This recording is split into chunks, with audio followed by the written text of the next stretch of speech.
All right, friends, it looks like we are live here. We are joined today by Carissa Kranz of Beveg on the 100% vegan certified and worldwide certification that is currently being developed and rolled out. And we're very excited to dive in on all of that and also discuss the broader implications for the growing plant-based supply chain around the world and how what that implicates for communicating honestly with consumers, whether you're a brand, whether you're a retailer, or anyone in between. Again, I'm Benjamin Davis, VP of Content with Plant-Based World Expo. This is now I believe it's maybe our 10th session of the series so far these last few months. So we're super grateful for everyone who has been joining us each week and continues to be a part of this. We know that there are lots of things to do outside these days, which makes us even more grateful that you choose to sit in front of your screen for an hour with us on Tuesday and participate in these discussions that are really helping us better understand and evolve the growth of these plant-based products and the supply chain around the world. So before I pass it over to Carissa to introduce herself a little bit further, I see that we already have some intros here in the chat. We've been really enjoying seeing where everyone is tuning in from. It's been quite a global audience so far over the last few months, and so feel free to use that chat feature on the right to let us know where you're tuning in from. If you have a brand or a company that you're representing, feel free to put that in there as well so we can know kind of who's a part of this community. And also feel free to use that chat feature on the right for any questions you might have for Carissa throughout the session. We might ask some of those questions if they fit into the conversation as we go, or save them for the end for those last few minutes of Q&A. So again, we've got a nice audience already gathered in here. Thank you for being here. And let's pass it over to Carissa. If you wouldn't mind just telling us a little bit more about the background of your journey and how Beveg kind of came into being, then we can kind of explore where we're heading from there. Okay, thanks, Ben, and thanks for having me. So I'm Carissa Kranz. I'm an attorney. I'm also a vegan from birth. Which is a fun claim to fame to make, because when I grew up, being vegan was taboo and something to be bullied, about, and now it's something that's popular and really going mainstream. As for my journey here, I started out, my mom raised me vegan. She had a vegan pregnancy. Wow. And when my parents got divorced when I was about 5 years old, I spent half the week with my dad and half the week with my mom. And of course, my dad thought that eating meat and dairy was important due to the food pyramid, and that my nutrition was at risk because I didn't want to eat it. So I go to my dad's and my mom would say, you're going to, do what you want. I can't control what you do half the week, but this is what it is. So I was given the privilege at a very young age to make the connection of, an animal to the food on your plate. And then that evolved over time to compassion in other industry sectors, whether it was leather or down in a comforter. You start beginning the process of evolution and expanding your consciousness and understanding how every purchasing decision you make on this planet really does affect the kind of world you want to live in. So I grew up, I stayed vegan, but I was more of a closet vegan. I didn't tell people I was vegan. I was actually embarrassed because I was made fun of, and I didn't want to have to explain myself at dinner tables on why I didn't want to order what they were ordering. I just wanted to be left alone to eat my choices on my plate and not have to defend, how do I get my protein? Or I was a professional ballet dancer as well. So how do you perform with physical capacity if you're just eating plants? Like, now we all know that plant-based protein is the best protein you can get, that being a vegan really yields the best health results. And I think that the proof is in the pudding in my history now of over 30 years of being born and raised vegan, and being able to reach the level of a professional ballet dancer and go to, Berkeley Law School and pass the bar in New York, Florida, and DC. And I mean, I've proven, or at least with me, there's no mental or physical deficit because I chose the vegan diet, right? So I'm a lawyer. I started off as a prosecutor, and then I worked at a big global law firm, one of the top 5 largest in the world, doing securities litigation, representing the biggest banks in the world. That was nothing to do with food. How'd you Nothing start to it do out? with food, but it taught me how to practice law and look at things critically. And I think this is important because the background that I practice law shows that I was a serious lawyer, right? I was representing Goldman Sachs, Citibank, Citigroup, Merrill Lynch, Morgan Stanley. I put criminals away in jail. I mean, I did a lot with my legal career, and I was trained. And I think one thing that law school and practicing law trains you is how to think and how to look at things. And a good lawyer really understands that the law is an ever evolving organism, and it's meant to be revised and updated and changed. And we are taught to work within the law, but also the law is always a gray area, which is why there's two sides to every story. And it's about advocacy and achieving the laws that you wish to see in this world. So one day I was out having, a tofu burrito and ordering a glass of wine with a friend of mine when she informed me that the wine may have fish bladder. And I didn't really know that. This is years ago now. And that's when my curiosity peaked about labeling laws and disclosures and transparency. And I started to learn all the deficiencies in the current legal system globally when it comes to vegan labeling and vegan labeling laws. There is a very big difference between vegan and plant-based. I think that's also a point of education for the consumer, but it's an important one because the consumer should understand and want to know and see both labels, right? Like vegan does not mean, well, plant-based does not mean it's necessarily vegan, and they're not the same thing. Plant-based means it's based mostly in plants. That would be the literal meaning of the word plant-based, and that's more of a dietary preference. Sure. Vegan means free from animal material, free from cruelty, free from animal exploitation. That's an entire different standard, and it also comes with a moral compass that is likened to in many laws in Europe and in the United States, like the Equal Employment Opportunity Commission has had case law on this, that go to our constitutional right to choose veganism almost like a religion, which means there's the potential for constitutional protections to apply strict scrutiny to us as vegans as a protected class if we continue to protect our word vegan. So it's very important that, I love that the plant-based trend is becoming, more mainstream, and plant-based is a word that people use loosely, and that people that aren't vegan, they just eat more plant-based because they feel safer committing to plant-based because vegan's scary to them. But Beveg is not about making vegan scary. Beveg is about keeping vegan clean and uncontaminated and having the label that is trusted and being transparent with factory controls in place. So Beveg was born because I started to learn about the labeling laws and their deficiencies globally. I studied it. I learned that you can, for example, the law says that if there's less than 0.5 grams of something per serving, you can round down to 0 and claim it's free from that material.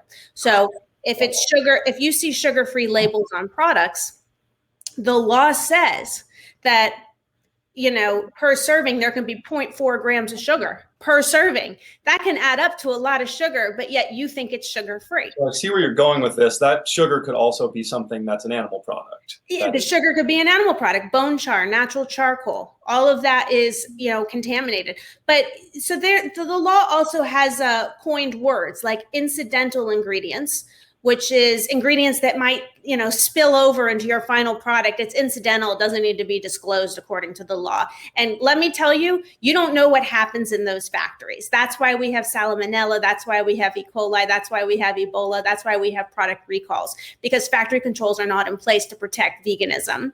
And if they weren't, but they are in place to protect food safety, by the way. There are food safety, but because the food safety does not contemplate veganism, which is why Beveg is different than any other vegan trademark out there. We have factory controls, purchasing controls, traceability tests, auditors that go on site, and we make sure they have all the protocol in place. So you're not contaminating a vegan claim with may contain X, Y, and Z, or made at a shared facility at X, Y, and Z, which is confusing.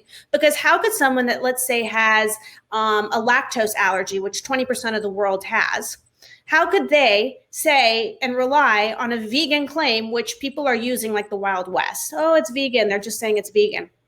How can they rely on that when it also says may contain milk, eggs, and dairy? You can't. You've just contaminated your vegan claim.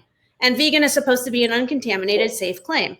So really, it's going to come down to the consumer really asking and demanding that the same integrity is extended to veganism the way it is to other food safety claims that are protected under the law, like gluten-free, like kosher.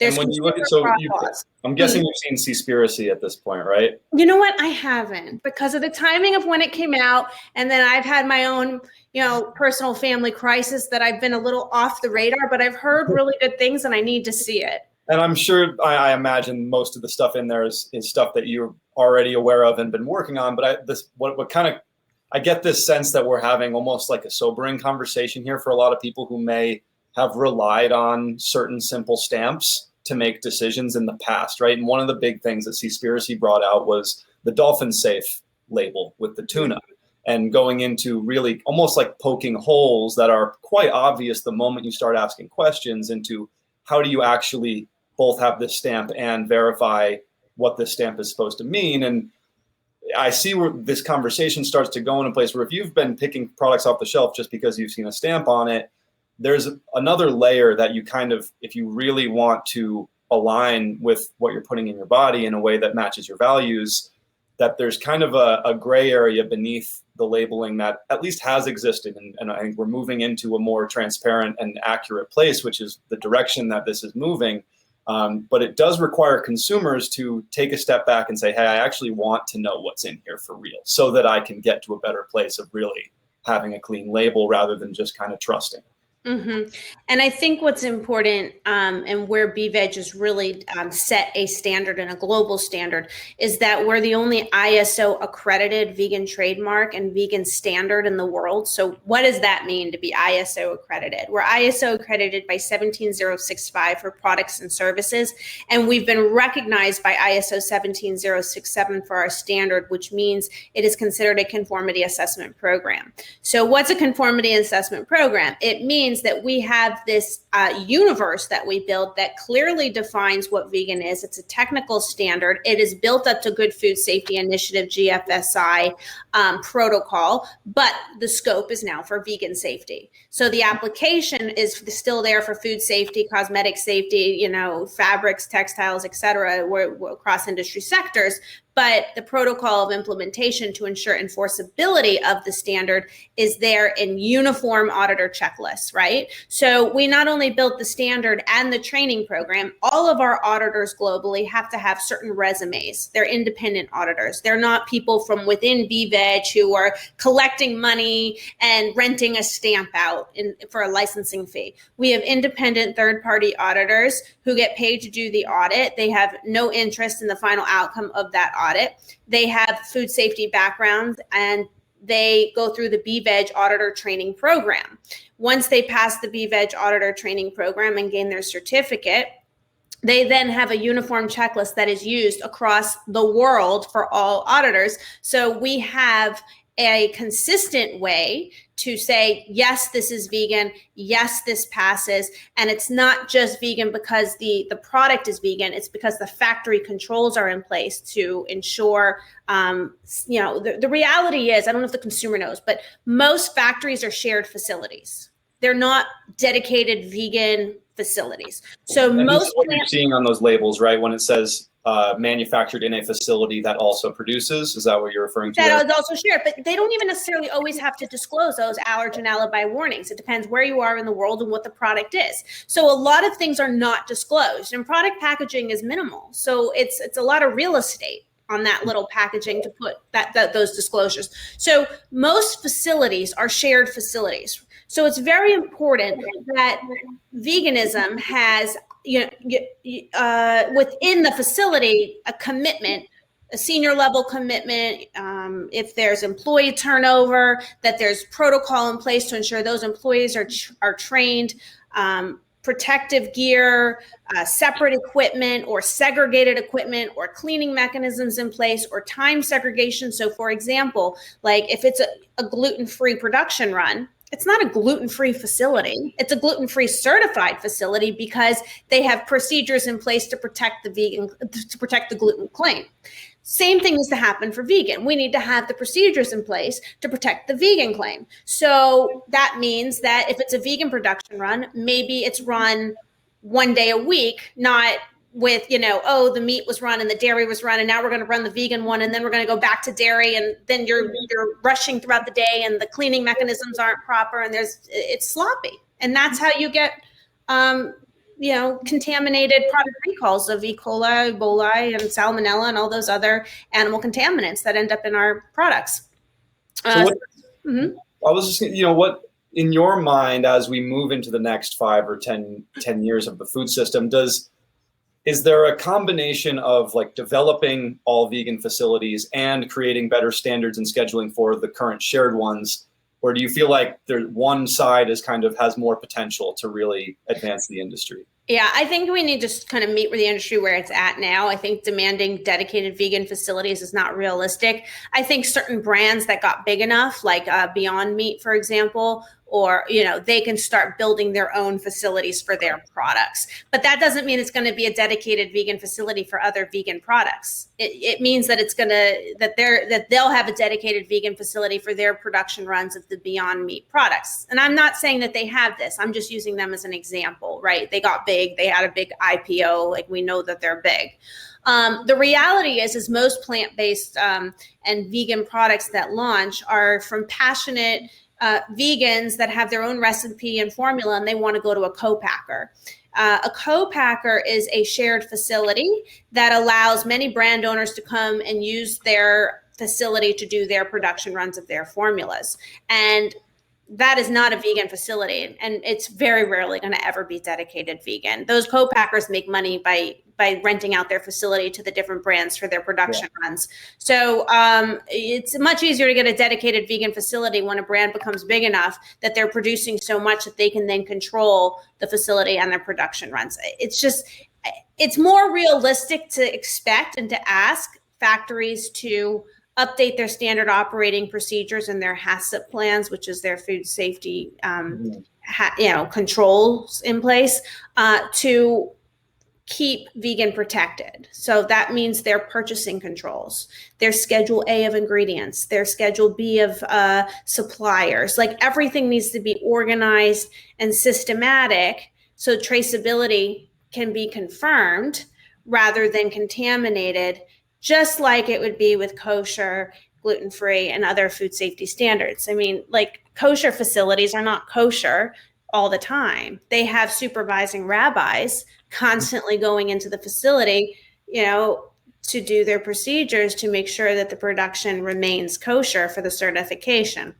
And in that sense, so I'm now curious just to understand a little better the nuances of this aspect of how these products get to us, the consumer. Whose responsibility, who does that fall on if a co-packer is looking for clients to use their facility and a vegan brand wants to use that facility?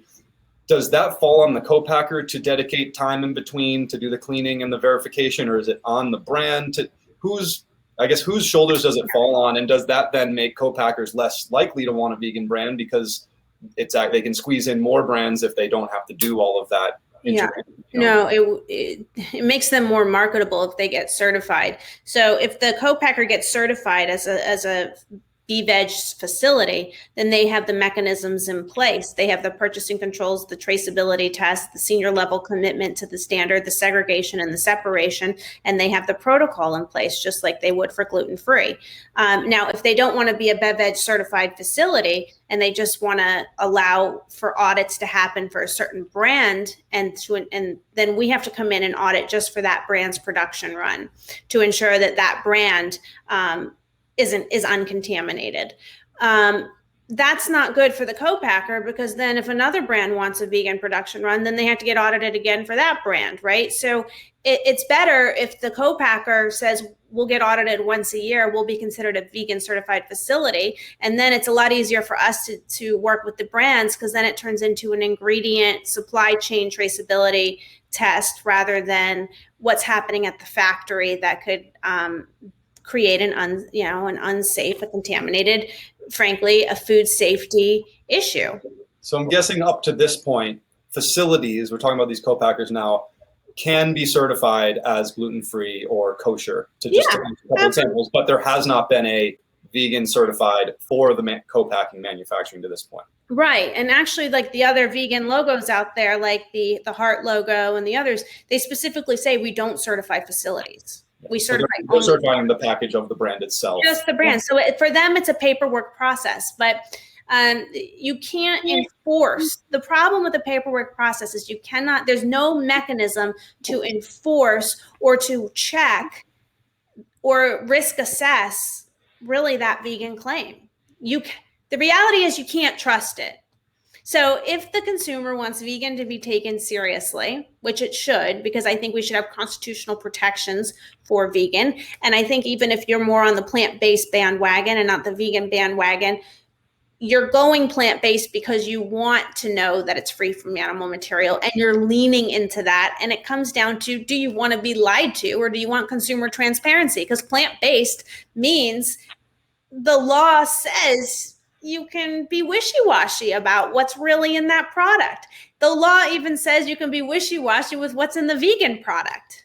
So where Beveg is different is that we are accredited. So we're audited annually. We're audited again in August by the National Accreditation Center.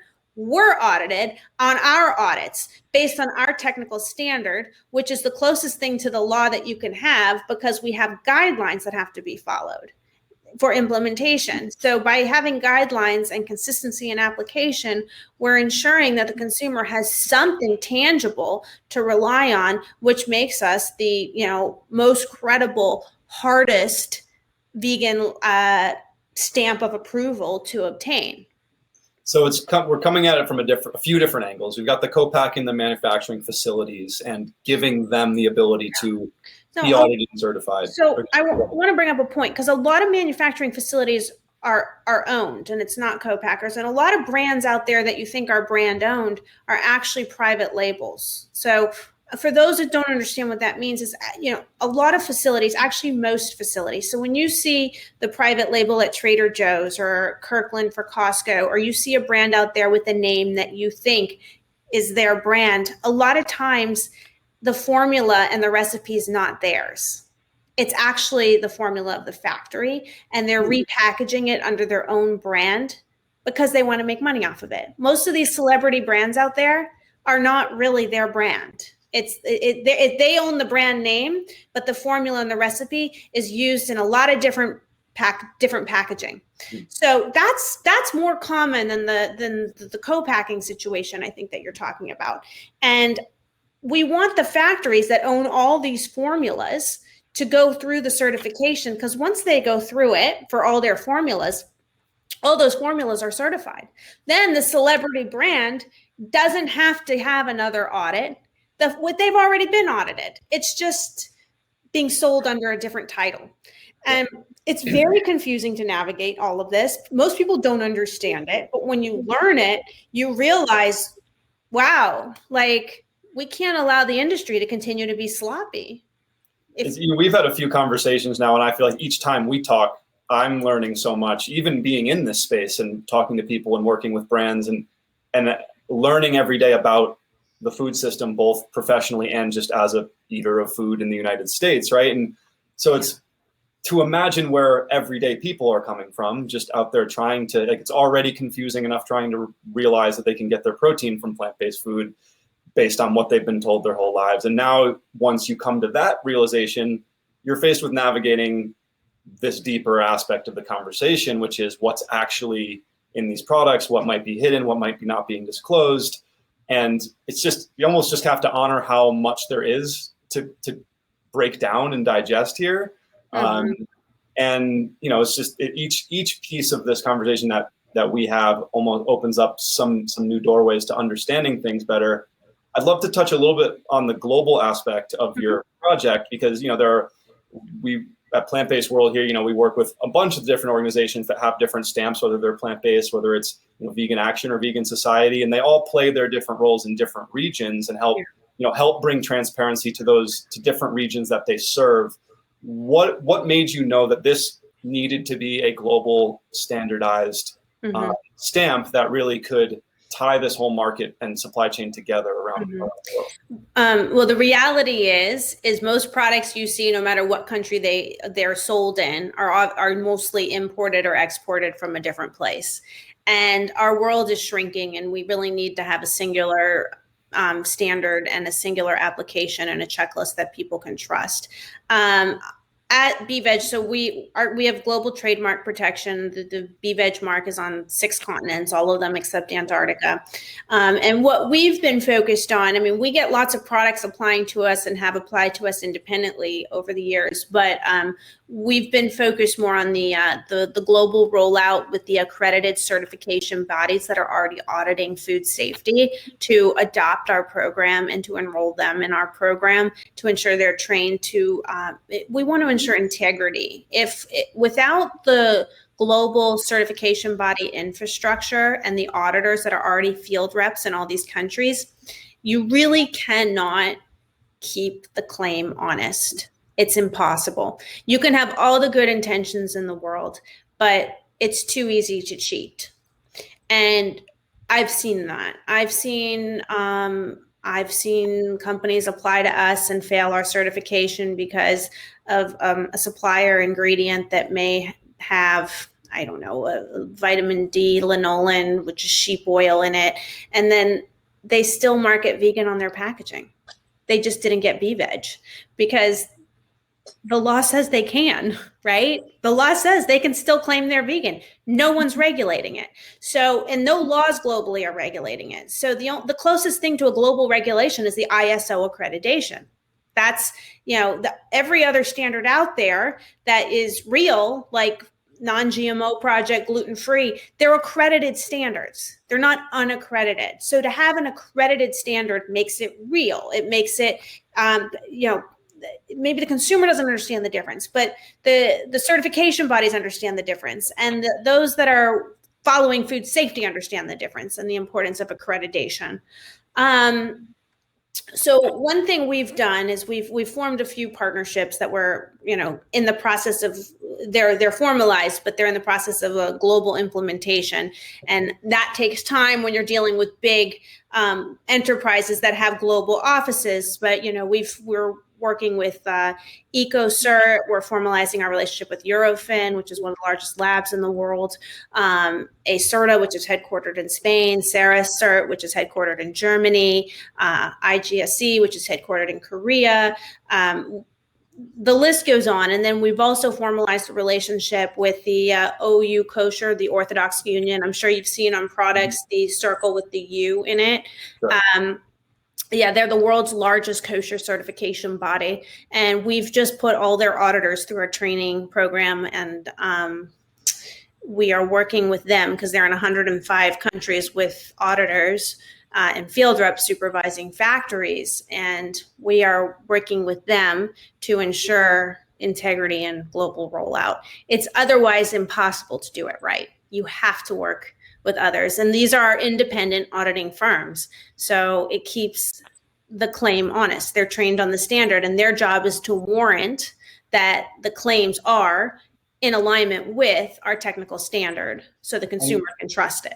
And these organizations that you're describing that kind of are all established in these different markets throughout the world, and that it would be impossible to do what you're doing if you were just with internally trying to verify and certify everything. You have to tap into the infrastructure that exists around the certification of products in other categories and other markets, and work with them. And it applies to this particular project, right, and certification, but also the greater story of this industry, where in order to really get to where we want to go, we need to collaborate with others, even who might not traditionally be vegan organizations. They work in the greater food industry or the legal space.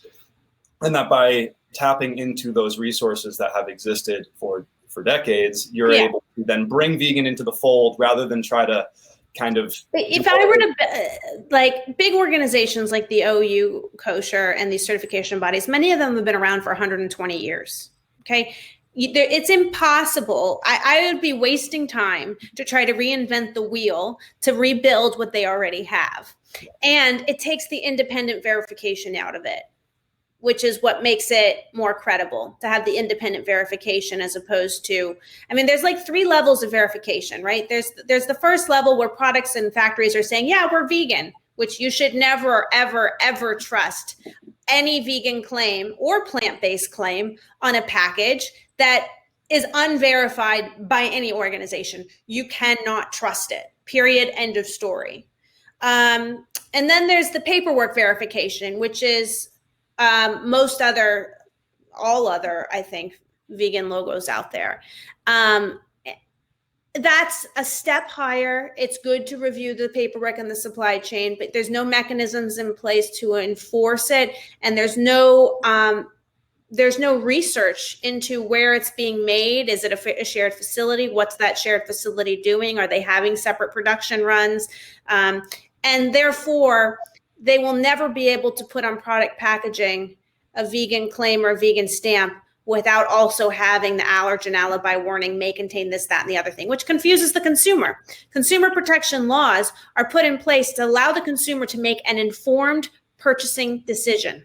It's kind of sad in a lot of ways that we've gotten used to that being the best. We've accepted it. We have accepted vegan claims with a certification stamp to also be tainted with, may contain confusing labels and disclaimers. It negates consumer protection laws. It does not allow us to make informed purchasing decisions, which is exactly why consumer protection laws are in place globally. It's to protect the consumer for transparency, to make informed purchasing decisions. So without factory controls in place, which would allow us to have an untainted, pristine vegan claim, it's impossible to allow the consumer, who, by the way, may be looking for a vegan or plant-based label they can trust, not because they're vegan, but because they have allergens or because they're kosher and they don't want to mix meat and dairy and they need that free from animal claim, or a host of other reasons why they may want that vegan claim in that moment. So it's not just about protecting the vegan population, which is, a smaller portion of the market.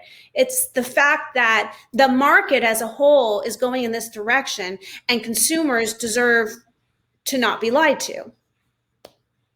So I want to pause real quick because I can't believe we've already been talking for over 30 minutes already. This is such a riveting discussion, and I do feel like we're getting into aspects of the conversation that are, need to be talked about, even if they are kind of uncomfortable, and us realizing that maybe we've, need to be a little bit more care a little bit more and take more action on what it is that we're demanding from certification standards. If anyone has any questions, please use that chat feature on the right. We can factor them into the conversation as we go, or save them for the end, depending on how things flow. But use that chat on the right to ask any questions. I wanted to pivot now to something we were talking about before we came on screen, which was your own perception of the vegan word and how, the taboo-ness of it, maybe that you experienced growing up, that I think a lot of us have experienced. And I am admittedly, until I went pretty much hard vegan shift, 5-6 years ago, I was one of those kids at summer camp who would make fun of the vegans. Like I admit that myself, and I had to really go through an identity shift when I wanted to become vegan, because I had to look myself in the eye and say, do I really want to be this type of person anymore? And ways I've behaved and ways I've talked to my vegetarian friends, thought I was being really silly. And now I'm realizing that, all right, I need to actually change my own perception of both myself and this word in order to live the lifestyle that I want to live. Do you feel like we are really moving into a new era of the word vegan around the world? And also a follow-up to that would be, how does plant-based as a term fit in for that flexitarian and meat reducing movement that really still might be a stretch to embrace vegan, but needs something that can help them move in that direction? Mm-hmm. Okay. If I forget one question later, you can remind me. Yep. But for the first part, is there a difference and a shift? I think a very big one.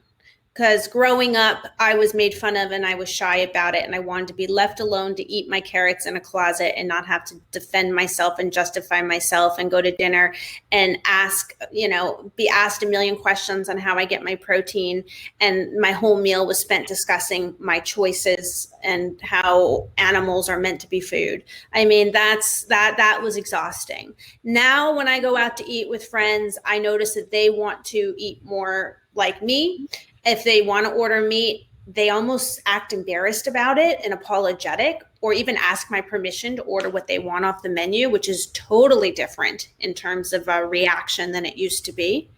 I've noticed that people I've grown up with that used to judge my veganism are now turning vegan or plant-based. And I notice that the reaction from the world when I say I'm vegan from birth is more like, oh my God, that's so cool. How lucky are you? Which is so different than what it used to be, which was like there was something wrong with my mom for raising me this way. So yes, everything is changing. And I think that the fact that the meat industry they're all launching their own vegan range lines speaks volumes about where the market is going, because they don't want to miss out on the plant-based bandwagon. One of which is Beveg certified, is I have up on the screen Ozo by Planterra. And as you can see, they say certified Beveg, but it's also plant-based burger, right? They're not missing either one of those marketing points. They're talking to the plant. So everyone is aware, Ozo by Planterra is JBS, correct? Yeah, so it's owned by the world's largest meat manufacturer, JBS, and they have a global rollout right now of their brand, and they're so excited about it. And so they're a perfect example of a brand that maybe started out at a shared facility that now, because they have so much money behind them, they have their own dedicated vegan facility for their products now. But which is important. It shows no cross-contamination. But they're a perfect example of, it's their own facility. They're not using a shared facility, but they're using both plant-based and Beveg, because plant-based and vegan are not the same thing.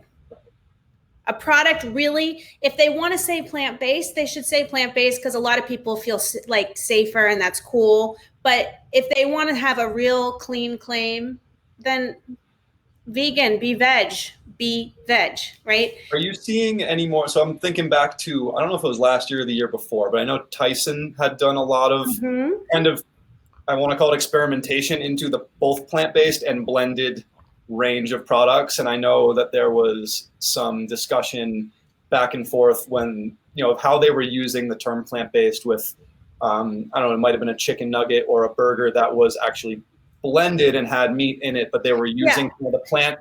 I don't know if it was for plant forward or plant-based, these more ambiguous terms that what you're saying is they don't actually have a meaning. So are you still they don't mean anything? Are you still seeing the big companies use plant-based for stuff that actually blatantly has meat in it right now? Yeah, absolutely it could.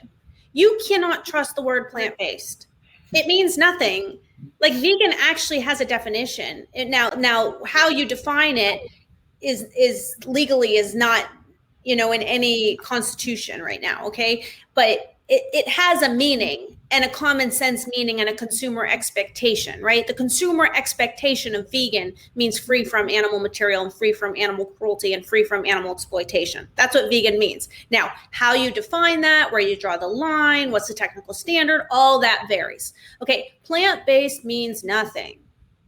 It can be defined to mean something, but it really means nothing. It's not a word that it's a diet. It's a dietary preference that people are leaning into. It can't mean anything. You can't rely on a plant-based product. I have a dog food in my kitchen right now, and it says plant-based on it. And I have to tell you, I've been reading all the labels. I'm really confused by it. I think it has meat in it, but it says it's plant-based. It doesn't say it's vegan anywhere on it. And I can't figure out if I have if I bought a vegan dog food or not right now. And I won't say the brand because I don't want to whatever, but there is a lack of transparency in a plant-based claim. And there's a lack of transparency in a vegan claim if it's not certified. So how do you, because I fully agree with you in the sense that there is no way to define it, and it kind of can run rampant in, we've got a poll coming up here. Thank you, Abigail. Abigail Stevens is in the chat as our behind the scenes moderator here. Just to get a little feedback as we have this discussion is always great. Where in your mind does plant-based, so aside from the aspect of it that really doesn't have meaning and can't be trusted, how does it help those folks who really are on the outskirts outside of the vegan movement, again, the flexitarian crowd? Do you see that just the fact that these big companies are using plant-based as a term helps us move into the direction where some of those consumers might say, hey, I actually wanted something plant-based because I really wanted it to be plant-based. Now I'm curious about vegan labels because that seems to be more what I'm looking for. I think that the Kardashians are a perfect example. They started out plant-based, and now they're using the word vegan.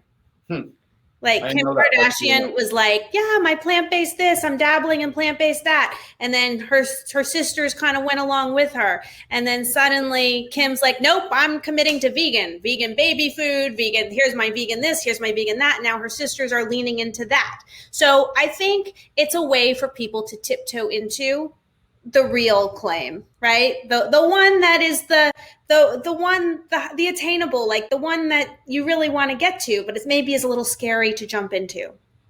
But I do believe it's where people are wanting to go, and nobody wants to be lied to. So if the consumer understands the difference between plant-based and vegan, and Beveg's goal is to make vegan popular, right? Like that's why we try to say Beveg, like be vegan, but it's a vegan technical standard. It's not, our terminology is not plant-based. I think that if someone wants a plant-based certification, which at least is better than just saying I'm plant-based, because you cannot trust a plant-based claim without a certification. At least there's a standard there, right? But plant-based certification doesn't get into animal cruelty, and it's a different standard.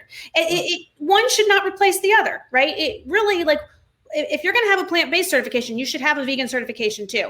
And if you care about veganism as a movement, you should not accept plant-based in place of vegan. You should demand the vegan certification, because vegan as a word is what's going to protect the vegan movement in terms of not only labeling laws, but constitutional protection as a class of people when it comes to employment and discrimination and family law and all the other aspects of choosing a cruelty-free lifestyle. You cannot protect your decisions in not wanting to harm others unless you protect the vegan word.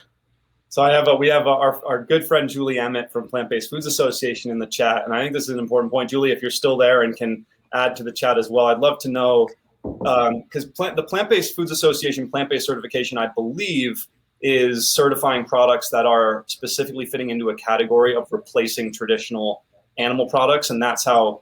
And feel free, Julie, to correct me if I'm wrong here. But just to kind of I think it's important as we kind of throw all these different certifications out there and help people decipher what they mean, that PBFA had chose to create a definition around plant-based. Yeah, and that needs to happen.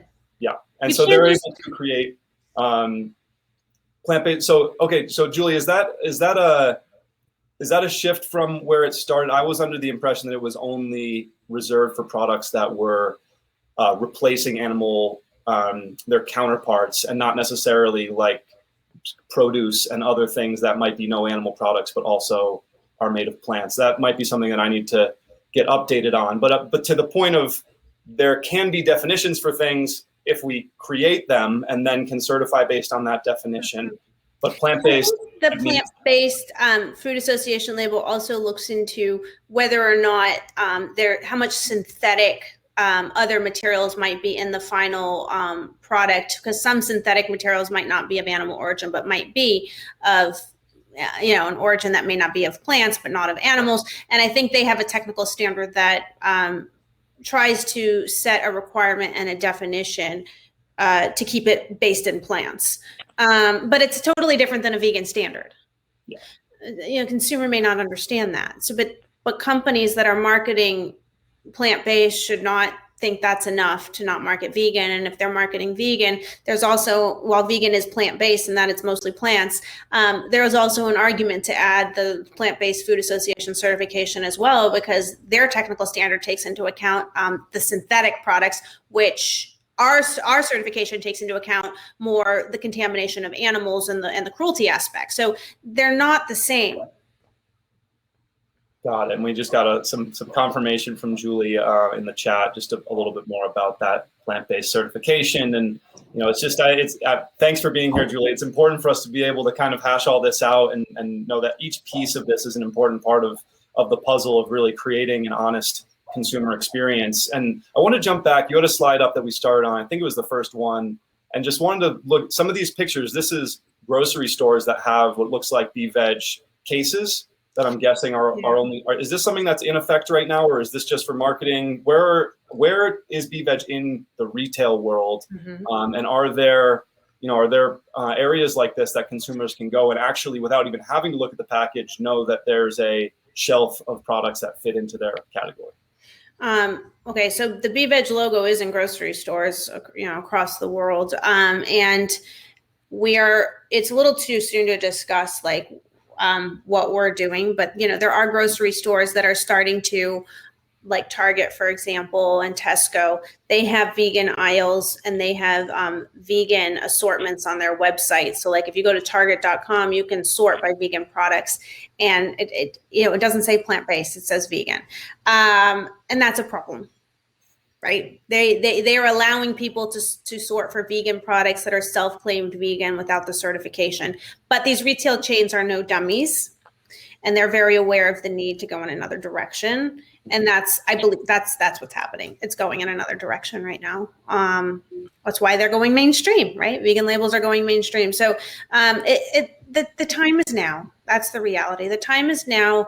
I would say that vegan is a lot where organic was maybe a decade ago.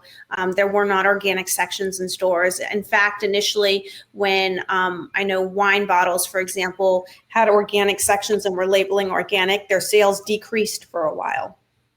And then a few years later, it became the thing to do and sales skyrocketed. So I think vegan is following that trend. First it's taboo. Retailers and brands are testing the market and their sales. How is the consumer going to respond to certain marketing?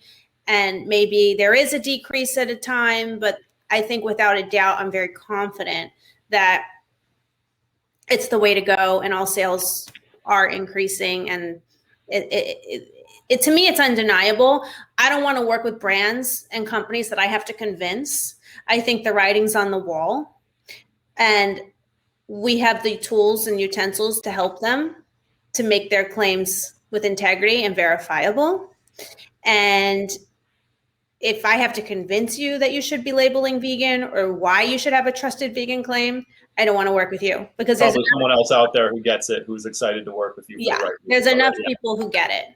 So it's a waste of time to spend good energy convincing people why they should come on board when I believe they're going to be on board anyway, because the ship's sailing without them. That's great.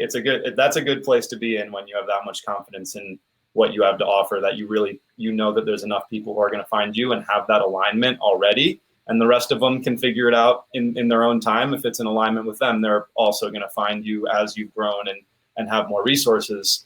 And to that point, I'd love, there's a question that came in here about surveys and reports on the consumer awareness, and whether you have the reports or not yet. Where do you see yourself right now in terms of the awareness of Beveg around the world? And I ask this question because it seems like a real challenge for anyone trying to get a certification off the ground, that you are selling in many ways a lot of the value comes from the consumer awareness, that when they see this logo, it means something to them. And you need to but also to consumers, there's value in seeing that lots of brands are using this logo and it means something to them. So how do you get both of those parties on board so that you can really create both an awareness from the consumers and value for the brands at the same time as you get it off the ground? I mean, I think a lot of it is time, and patience, which I'm not very patient, and I feel like there's no time. But I think a lot of it in reality is time. Like our relationship with the OU kosher, world's largest kosher certification, I think will be of tremendous value because they'll be doing a lot of business to business marketing. So they already have over 1 million products under OU certification with 15,000 factories. So be able to have that business to business marketing with their instant credibility will help the consumer to see it on products maybe at a faster pace. I think a lot of it is going to depend on me making myself available to do things like this and to help educate the consumer and explain the importance of the word vegan. If you care about, it depends on why you're choosing to be vegan. If you're choosing to be vegan because of diet and health, then you're really not vegan. You're more plant-based. You're just leaning into the veganism because you want that true claim. You want to trust the claim and you believe in transparency. But there's a lot of people out there that are vegan because of a moral reason. And I think that the kosher market is a perfect example of what vegan should be. So the kosher population is not that big. It's like under 10%, I believe. But don't quote me on that. I might be wrong, but it's not that big. But I know that more than like 50% of the packaged foods out there are kosher certified. So even though the kosher market is not that big of people in the population, the industry realizes the importance of the claim, and everyone wants to go through with the certification. It's like a food safety certification. They don't think twice about it. They're going to do it because it's on the shelf and there's a group of people that are looking for it. I think the same thing with vegan. I think that we need to protect the vegan claim. We need to protect it. And people will choose it for many different reasons. And those reasons are just selling points to the brand owners and the retailers on why they need to have the best, most credible vegan claim out there, because a lot of people want it, not just the small population of animal activists, but there's a lot of people that will choose a vegan claim for many different reasons. And this makes it mainstream. And then the grocery chain should also care because, okay, here's the lawyer in me, but negligence. Right? So if there's a claim on a packaging that's on their shelf that then has a product recall from salmonella or something, which is an animal contaminant, or Ebola or E. coli, but it had a vegan claim on the packaging, someone who doesn't check out. Something doesn't check out there. They're going to sue the factory, they're going to sue the brand owner, and they're going to sue the retailer for selling it. Yeah. And guess what? Everyone's at fault because they didn't have proper protocol in place to protect the vegan claim at the factory level. If at the factory level, they went through the certification and the protocols in place, because negligence is a duty to do something and then a breach of that duty, which causes damages, right? So if at the factory level, they fulfilled their duty and they did everything they could, but there was a contaminant that happened, the retail chain's really not as responsible because they required the factory to go through this protocol certification. So how were they negligent? They're more negligent if they don't require a certification. They're allowing it to be sold like a free-for-all. That makes them negligent. But if they go through and they're prudent in all their steps to protect a vegan claim, then a product recall where someone gets sick or dies from an allergen contaminant that may have been animals, they're less liable. And retail chains are deep pockets. And I'm a lawyer that sues insurance companies in deep pockets for a living too, right? So I would think that they would want to protect their claims because they have pockets to protect too. So there's a lot of reasons to just do it right. And it doesn't cost that much to get certified vegan. It costs a lot more to do it wrong and then have a multi-million-dollar lawsuit against you because something went wrong. That's really interesting to look at it from that perspective, and how many people, how many organizations are involved in that process that could potentially be impacted. We're coming down to our last 5 minutes here. I know we could just keep talking forever on this, so I just want to let everyone know if you have any last questions for Carissa here, please use the chat on the right.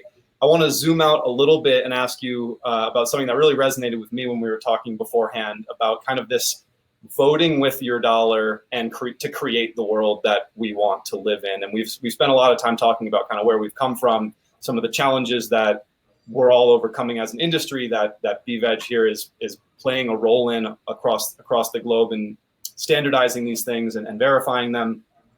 When you say that, consumers or a buyer of a retail chain, whoever it is along that pathway, is making a vote with their dollar, with the certifications they choose, and how we interact with this whole conversation, how does that decision and awareness of this exact topic kind of play into the food system in the world that you and me and people like us are looking to create through having more vegan products? Can you just talk a little bit about the relationship between really empowering people to make this decision to create the future that they desire? Mm-hmm. Yeah, well, I think,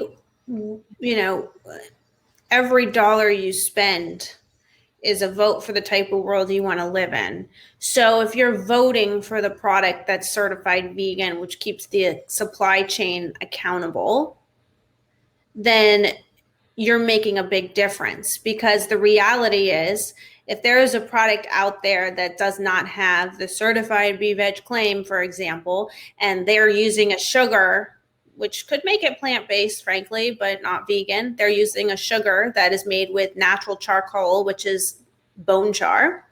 And then they can't get their vegan certification because of that ingredient.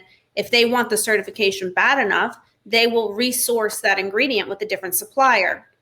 That means that sugar supplier that was maybe selling to a very big brand just lost a major account because they were using bone char, because you decided not to buy it with the bone char.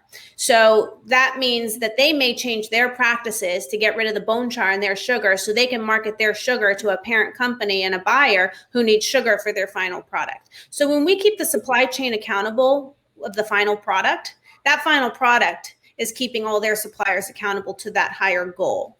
And it's a domino effect. So when we keep everyone accountable, it means that the world is slowly changing. And if the world is slowly changing, that means less animals are exploited and less animals die, and there's less cruelty in the process. There's many different types of activism.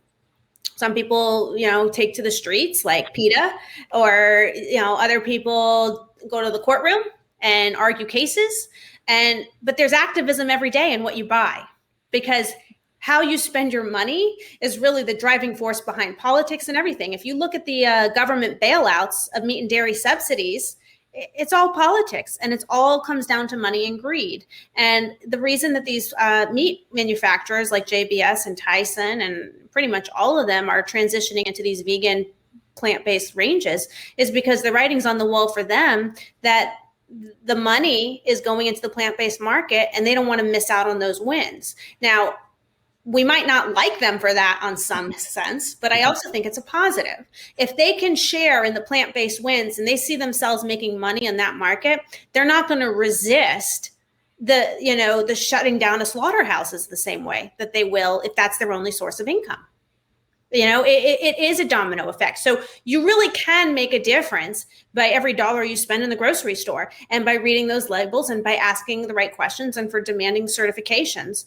And you got to look into the certification. Like, there's certifications out there about animal welfare. What does that mean? There's certain certifications that make the consumer feel good, but when you look into it, it's really not something the consumer would agree with deep down. I mean, I agree. Something at Plant-Based World we are certainly advocates of is working with everybody within the system, from the startups that are completely mission aligned to the larger corporations that are stepping into this space. I think what a lot of people are hesitant about in trusting and really supporting the larger corporations is that they feel there's maybe a history of lack of transparency, or of going around loopholes and finding ways to say things in marketing that might not necessarily be true. And so it seems like here's an opportunity to say, yes, we embrace everybody who's working in plant-based. If it's Kellogg's or JBS or whoever it is, please make more plant-based products. That's great for everyone. But at the same time, people need to know that these companies that may have a history of not necessarily giving consumers the exact truth that they want to hear, that with certifications, with accountability, we can both tap into those resources in a huge way of those big companies, while also making sure that they're putting their their mouth where their money is, I suppose, and actually being truthful about what they're putting into these products. Then we have all these major food corporations that are actually, you know, in alignment with the world that we are creating through those dollar choices as consumers. And you know, I think that's an important piece of balancing out that conversation. It's not just like, yay, go big food companies making a plant-based burger. It's that plus let's make sure that it's actually what it says it is, and now we can all enjoy it with a free conscience. We just hit the hour here. Any final comments there? I know this has been so action-packed, Chris. Thank you for making time, and I know you've got a lot going on, both personally and professionally right now. So we really appreciate your time. Yeah. Nope. I mean, if anyone wants to ask any questions, they can reach out to us through our website. We're pretty responsive in answering them at beveg.com. You can follow us on social media. Our social media handles is BEVVEG, so it's a double V. You know, we appreciate all the help and activism, and you know, we're in it together. Thank you so much, Carissa. And everybody make sure to tune in next week. We've got 2 more of these sessions left before we start really focusing on the live conferences this fall in London and New York. Next week, we're with Albert Tseng, the founder of Dow Foods. Albert was going to be one of our keynote speakers at the conference that we didn't get to hold in 2020 in New York. So we're going to be talking about the market in China and other untapped markets around the world that have so much potential still to grow this plant-based space. And we have that is available for registration now. We'll be meeting again at this time next Tuesday. So thank you so much for everyone who tuned in. Thank you, Carissa, and we'll be looking forward to following the growth of the certification over the coming months and years. Okay. Thanks, Ben. Take care, Bye. everybody.